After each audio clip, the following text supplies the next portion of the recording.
네, 여러분 안녕하세요. 오늘 성경 통독 41번째 날입니다. 시편 73편부터 시작합니다. 하나님 감사합니다. 하나님께 가까이 함이 우리에게 복입니다. 이거 자꾸 반복하고 읽으면서 진짜 우리가 다른 복 말고 하나님과 가까이 하는 복이 얼마나 큰 것인지 깨닫게 하시고 누리게 하시고 끝까지 이어지게 인도하여 주옵소서. 감사드리며 예수님의 이름으로 기도합니다. 아멘. 네, 아사벳이 오늘 하나님께 가까이 함이 내게 복이라 이 말씀 너무 좋은 말씀인데요. 시편 우리가 통독 본문은 61편에서 90편까지 이렇게 30편씩 끊어서 읽지만 오늘은 시편 3권, 그러니까 73편에서 89편까지 네, 조금 적은 양인데요. 알아보도록 하겠습니다. 특별히 이제 그때그때 읽을 때 궁금하신 것들을 제가 아주 간략하게, 네, 시편은 뭐 그렇게 복잡한 건 없는데요. 셀러라는 말 읽으실 때 어떻게 해야 될지 잘 모르시겠죠. 어떤 분은 읽으시고 어떤 분은 안 읽으시고 하는데, 그러니까 셀러의 아주 오래된 얘기이기 때문에 원 뜻을 찾는다는 게 참 쉽지는 않아요. 그러나 이제 뭐 어근으로 해가지고서는 히브리어 셀러라는 뜻은 잠깐 멈춘다, 잠시 멈추다 그런 뜻이래요. 그래서 그것을 멈추어서 묵상하는, 그러니까 가로 열고 셀라 이렇게 되어 있으면 그거를 보통 읽지 않아요. 그 대신에 잠시 그 말씀을 생각하고 잠시 쉬는 거. 예. 그리고 퍼스하고 다시 또 읽어나가고 그런 뜻이라고 해요. 그리고 음악을 이렇게 현악기나 이런 걸 연주하면서 부르는 찬양시가 시편이 많잖아요. 그래서 셀라가 나오는데 이렇게 간주 나오는 것처럼 잠깐 간주하는 그런 의미로도 쓰였다고 하고 또 어떤 때는 더 크게 더 높이 뭐 이렇게 그 셀라라는 의미에 또 요런 그 어근의 의미가 있다고 해요. 그래서 강조하는 의미로도 쓰이고 있다고 합니다. 그래서 시편에 71번이나 나와요. 그리고 하박국에도 셀라라는 말이 나오거든요. 근데 그냥 여러분이 지금부터 통독 좀 하셨다는 분들은 셀라는 뭐 하는 거다? 읽지 않고 그냥 퍼즈, 그냥 잠깐 멈추는 거다. 이렇게 생각하시면 되겠습니다. 그래서 잠깐 멈추시다가 빨리 읽어! 이렇게 하는 분들은 셀라가 뭔지 몰라서 그러는 거예요. 자, 궁금증이 좀 풀어주셨으면 좋겠습니다. 그리고 시편 3권의 대략적인 내용들을 한번 보면은요.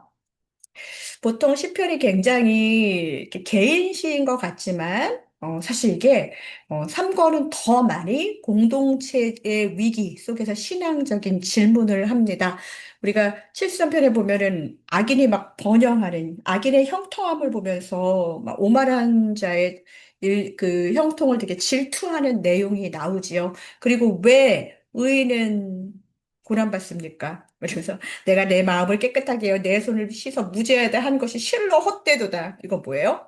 네, 차라리 내가 이렇게 잘못을 행하고 나서, 그냥 복 받는 사람이 저렇게 있다면 나도 좀 그렇게 살 걸 그랬어. 자, 우리 그리스도인들이 많이 거룩하지도 않으면서 하나님 그래 내가 저 사람보단 나은데 나 왜 요 모양 요 꼴이에요 이런 거 있잖아요. 그래서 이것을 개인적으로만 받아들이시는 것이 아니라 진짜 공동체의 위기 속에서 신앙적 질문을 하는 것입니다. 우리는 진짜 많이 보잖아요. 요즘에도 뭐 뉴스나 이런 데 보면은 진짜 힘있고 또 물질이 있고 이런 사람들의 사는 모습이 뉴스에서 너무나도 예, 그러니까 소화하기 힘들 정도로 그 악한 모습이나 어려운 모습들을 볼 때가 있습니다. 그렇다고 우리가 무죄하다는 얘기는 아니에요. 우리도 잘못하지만 그런데 저 사람은 이렇게 잘 살죠? 그런 모습을 볼 때가 있지요. 우리가 정말 그때 그 신정론이라고 하는데요. 하나님이 진짜 계신가? 하나님이 진짜 다스리시나?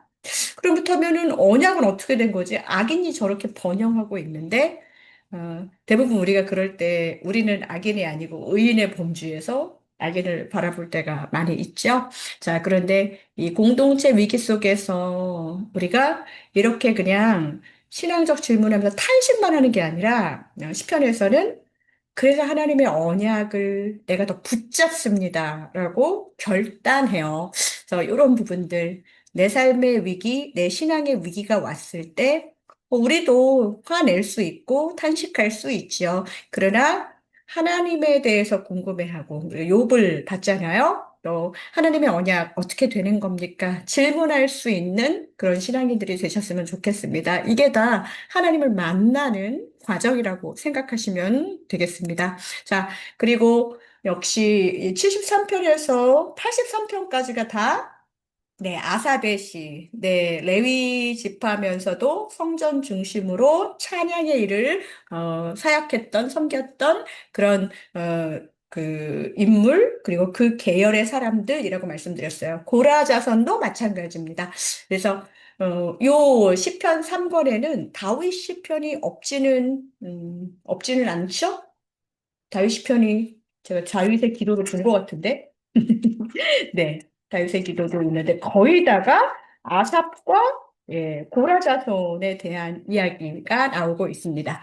다윗 기도 있네요. 제가 잘못 읽었나 했는데. 자, 그러면 73편부터 한번 보면 아까 악인의 형통. 근데 악인의 형통의 문제를 여기서 73편에서 우리가 사실은 하나님께 가까이 함이 내게 복이라 내가 주 여호와를 나의 피난처로 삼아 주의 모든 행적을 전파하리이다. 이게 워낙 유명한 구절이기는 한데요. 사실은 73편에서 악인의 형통에 대해서 문제 제기를 했을 때 전환되는 시점은 17절에 있어요. 네, 73편 17절을 여러분들이 이렇게 찾아보시면 되겠는데요. 하나님의 성소에 들어갈 때야 그들의 종말, 그들이 누구예요? 악인이잖아요. 악인의 종말을 내가 깨달았나이다. 그렇게 하면서 하나님의 성소에서 하나님께 가까이 하는 것이 내게 복이다. 그러니까 사실 팬데믹 이후로는 그냥 어떤 분들은 교회 나가는 것보다 이렇게 인터넷으로 예배 드리니까 너무 좋아 하는데 제가 그렇다고 해서 그곳에 하나님이 계시지 않다는 건 아니에요. 근데 시편을 읽으시면서 여러분들이 가져야 되는 신앙의 중심 하나는 성전 중심의 신앙생활입니다. 그것을 뺏겨보기도 했고, 포로로도 끌려가 보기도 했고, 성전을 짓고 싶은 적도 있었고, 성전을 짓기도 했었잖아요. 폐허도 됐었고. 근데 정말 우리가 이 말씀을 제대로 이해한다는 의미에서 여러분들이 성전 중심의 신앙을 회복하는 것이 굉장히 중요합니다. 그러니까 우리는 사실 요즘에는 성전이 우리 한 사람 한 사람 아니냐, 뭐, 하나하나 할 때마다 해야 되는 굉장한, 그러니까 하나님의 어떤 그 처소가 장소 중심이 아니다. 그것을 알고 있지만 여러분들이 더 잘 아실 거예요. 하나님께 나아가는 진짜 함께 공동체가 함께 예배하는 것. 내 신앙은 공동체입니다. 이것은 정말 부인할 수 없는 부분이에요. 혼자서 득도하기 어렵고 그래서 여러분들은 이 73편을 보시면서 그냥 하나님과 가까이 하는 게 내 개인적인 신앙이라고 착각하시면 안 돼요. 자, 성소에 들어갈 때 그들의 종말을 깨달았고 성소에서 하나님을 만나면서 내 신앙적인 질문들이 해결됩니다. 네, 여러분 지금 성전 중심의 신앙이 해이해지고 계신 분들 다시 성전 중심의 신앙 정말 회복하시고 이번 주일에는 교회에 예배당에 가셔서 예배 드리시는 여러분 되셨으면 좋겠습니다. 자, 그리고 74, 79, 80, 83 뭐 이렇게 제가 시편 번호를 얘기한다고 여러분들 이렇게 크게 그건 아니지만 그냥 한번 다시 읽어보시면 좋겠어요. 이게 굉장히 개인적인 것 같지만 갑자기 이제 인칭이 바뀝니다. 74편에 보면 하나님이여 주께서 어찌하여 우리를 영원히 버리시나이까? 라는 우리로 바뀌어요.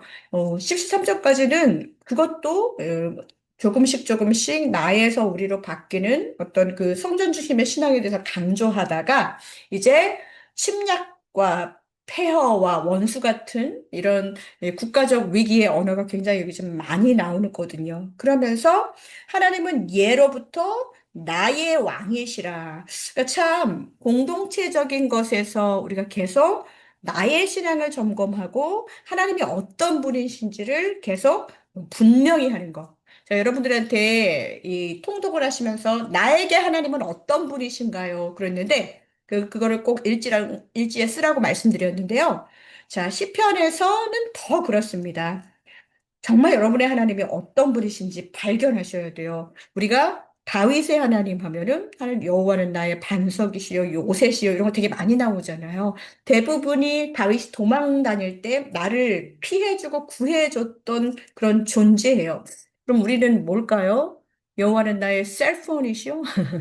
네. 그런데 한번 우리가 진짜 하나님으로부터 내가 정말 피함을 경험하고 하나님이 나를 구해 주셨어라는 그런 어, 정말 그런 간증이 여러분에게 있기를 원합니다. 자, 그래서 83편까지 그렇고요. 또 역사적인 회고의 장면들이 아주 여기저기 76편에서 78편까지 많이 나오고 있지요. 마치 그 출애굽 여정을 다시 한번 보는 것 같은 그런 느낌도 납니다. 또 우리 78편이 굉장히 긴데요. 그걸 보다 보면은 진짜 역사서를 한번 읽고 나서 보면 아 이게 이런 내용이구나라는 것으로 그래서 맨 마지막에 뭐라고 해요? 그들을 자기 마음의 완전함으로 기르고 그의 손에 능숙함으로 그들을 지도하셨도다. 하나님이 능숙한 분이시라는 것이지요. 하나님의 통치를 왜 회고하고 있을까요? 우리가 불순종하고 반복되어서 죄짓지만 하나님은 우리를 그의 손에 능숙함으로 우리를 지도하고 인도하신 분이라는 것을 고백합니다. 그러니까 참 이렇게 길게 역사를 회고하는 것으로만 끝나는 게 아니라 그래서 뭐 그러면 우리는 할 말 없으면 그냥 그랬다고요 하고 장황하게 그냥 팩트만 말할 경우가 있지만 고백이 굉장히 중요합니다. 우리가 제자 훈련을 할 때도 신앙은 체험보다 고백이 더 중요하단 말을 첫날 배우거든요. 근데 여러분 어, 자꾸 나는 저 사람 같은 신앙의 경험이 없어. 하나님은 나한테 그런 걸 주지 않아가 아니라 어떠한 형편에서든지 고백하는 습관을 가져야 됩니다. 뭐가 없는 것 같은데요, 아니라 황무지에서도 무언가를 보배를 찾으려고 노력하는 진짜 그게 하나님 갈망이거든요. 정말 처절한 곳에서부터 하나님을 정말 더 발견하고 하나님이 나를 이렇게 지켜주셨어. 네. 저희 교회가 그 개척교회잖아요. 이렇게 작은 교회인데, 저보다 우리 교인들이 훨씬 더 이런 부분들을 잘해요. 저는 막 언제 교회가 막 부흥하지? 뭐 이런 거 고민할 때 작은 거 하나도 하나님이 우리를 이렇게 도와주셔 하면서 정말 한 영혼 한 영혼에 대해서 그 정말 기도하시고 그런 우리 성도님들을 보면서 우리가 진짜 무엇을 해야 되느냐? 어떤 공동체적 위기 속에서도 나의 고백, 나의 하나님이 어떤 분이신지, 하나님이 나를 어떻게 인도하셨는지, 그것을 보는 게 굉장히 중요합니다. 시편에서 꼭 그 힌트를 얻으시기 바랍니다. 또한 84편에서 87편, 네, 여러분, 성전과 시온을 사랑하는 찬양 중심. 그래서 시온이라는 것은 예루살렘 말하는 거예요. 그래서 예루살렘을 중심으로 한 그 예배 처소에서 누리는 복이에요. 그래서 84편 굉장히 유명한 시편이지요. 그의 장막이 어찌 그리 사랑스러운지요. 이 말씀을 여러분들이 읽으시면서 여러분의 진짜 성전, 여러분의 지금 예배 드리시는 그 장막을 사랑하셔야 됩니다. 주의 장막에 어떻게 주와 같은 분만 계시겠어요? 주와 같지 않은 분도 계시지요. 그러나 내 영혼이 여호와의 궁정을 사모한다는 거예요. 정말 내 마음과 육체가 살아계시는 하나님께 부르짖으려면 여러분들 부지런히 네, 주의 궁정에서 하나님을 찾으시기를 바랍니다. 여러분의 안방에서, 여러분의 따뜻한 전기장판 위에서, 저도 지금 좀 반성하고 있는데요.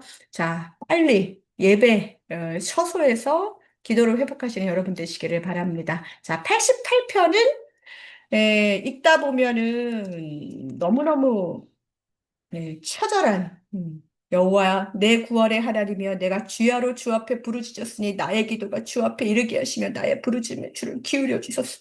그러면서 나의 생명이 수월에 가까웠으니 그런 말이 나와요. 죽을 병에 걸린 사람 같아요. 그런데 너무 아파서 처절하게 고통당하고 있는 그런데 맨 마지막에도 뭔가 좀 끝날 줄 알았는데, 주는 내게서 사랑하는 자와 친구를 멀리 떠나게 하시면 내가 아는 자를 흑암에 두셨나이다. 어떻게, 시편은 뭐 다 하나님을 찬양한다더니 이거 왜 이래? 자, 이런 경우도 있어요. 그러니까, 우리가 하나님을 붙잡는 거는요, 하나님 제가 잘해볼게요. 꼭 그것만이 아니어도 돼요. 하나님께 탄식하고, 하나님 아파요. 하나님 힘들어요. 맨날 이렇게 처절한 죽음 직전에 있는 사람이 하는 건 모르겠지만 진짜 멀쩡한데도 맨날 불평하는 사람이 있거든요. 그런데 그것은 옳지 않지만 우리의 정말 전쟁과 같은 이 마음과 또 병든 몸, 힘든 시간, 그 사람한테 아무리 말해봤자 아무런 위로도 받지 못합니다. 그건 왜냐? 영원하지 않기 때문에. 하나님께 숨으십시오. 하나님께 피하십시오. 주의 날개 그늘 아래 자꾸자꾸 말씀을 통해서 피하시기를 바랍니다. 자, 89편입니다. 자, 89편이 이제 3권의 마지막이지요. 89편도 굉장히 길잖아요. 그런데 여기 보면은, 네, 89편에 잘 읽다 보면은 다윗 언약과 왕권을 기억해 달라는 호소의 글입니다. 그런데 어, 여호와여 언제까지나일까? 스스로 영원히 숨기시리이까? 이게 뭐예요? 다윗 언약의 그것은 우리가 기억을 하고 있지만 지금 우리의 현실이 그렇지 못합니다라는 거예요. 그러면서 계속 여호와여 이 비방은 주의 원수들이 주의 기름 부음 받은 자의 행동을 비방한 것이로소이다. 그러니까 계속 고발하고 있는 거잖아요. 현실은 굉장히 하나님을 찬양할 만한 그런 현실이 아닌데 언약을 붙잡고 52절 마지막, 3권 마지막에 뭐라고 해요? 여호와를 영원히 찬송할지어다. 아멘, 아멘. 자, 이 부분을 우리가 잘 생각해 봐야 됩니다. 현실 무너지지만 하나님의 언약은 변함이 없다라는 것을 붙잡고 하나님께 성토하는 거예요. 그래서 여러분, 그 역사사에 분열한 것부터 왕권, 위기 정황과 잘 맞는 이 공동체의 탄식이고 질문입니다. 자, 사람 붙잡고 또 사람들끼리 공동체를 위해서 쯔쯔쯔 하는 것보다 같이 이거 어떻게 해야 합니까? 하고 하나님께 부르짖는 거 중요합니다. 하나님 그렇다고 하셨잖아요. 우리한테 약속하셨잖아요. 그런데 이 현실 어떻게 해야 됩니까? 라고 같이 붙잡고 기도해야 된다는 것입니다. 그래서 여러분들이 3권을 보시면서 하나님의 언약을 제가 붙잡고 있기는 한데 현실이 너무 힘들어요 하면서 이제 다음 건으로 이렇게 나갈 때 현실 흔들려도 하나님은 네, 우리의 진정한 왕이시고 하나님이 우리의 정말 그 거처가 되신다. 네, 그렇게 하는 어떤 방향이고 발판이 되는 것이 뭐예요? 여호와를 영원히 찬송할지로다. 아주 극심한 어려움 가운데서도 이렇게 하고 아멘 아멘 하고 선포하고 마치는 거예요. 자, 예배는 이런 것입니다. 찬양은 이런 것입니다. 내 현실 때문에 아멘아멘 못할 이유가 없어요. 뭐 그런 거 많이 하면은 뭐 광신도 같고 아닙니다. 의지적으로 하나님께 아멘으로 주님 믿습니다. 내가 그렇게 믿기를 원하나이다. 내가 그렇게 고백합니다. 아멘 아멘 하시기를 바랍니다. 자, 시편 3편, 3권까지 오늘 함께 묵상했습니다.